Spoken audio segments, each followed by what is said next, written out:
dans la démocratie. Alors Pierre-Henry a brillamment introduit hier matin l'idée du troisième âge de la déconstruction à partir de la génération dite de 68, et les historiens à sa suite ont confirmé que c'est un grand...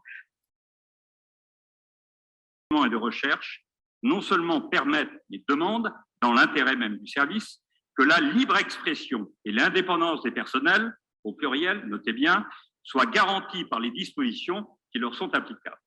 D'autre part, le juge constitutionnel a ajouté qu'en ce qui concerne les professeurs, la garantie de l'indépendance résulte en outre d'un principe fondamental reconnu par les lois de la République, principe qui revêtait ainsi une valeur constitutionnelle.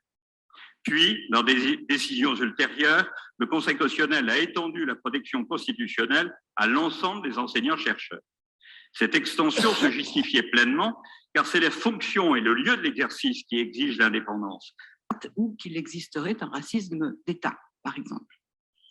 C'est ce renversement de perspective du scientifique au politique et de l'autonomie à l'hétéronomie que je voudrais analyser évidemment brièvement en l'articulant autour de la notion que brandissent depuis lors nos opposants pour se défendre de toute remise en cause de leur production, à savoir avec mes élèves qui connaissaient Colbert.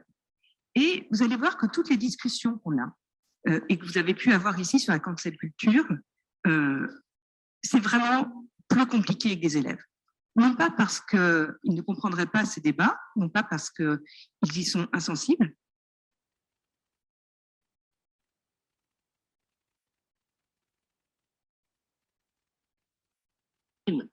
Un élève renseigné, mes amis, n'est pas un élève enseigné. Enfin, redonner sa place centrale à la tradition gréco-latine, qui se caractérise par sa capacité à se rendre hospitalière d'elle-même. Merci. Prononce dans le milieu universitaire le mot épais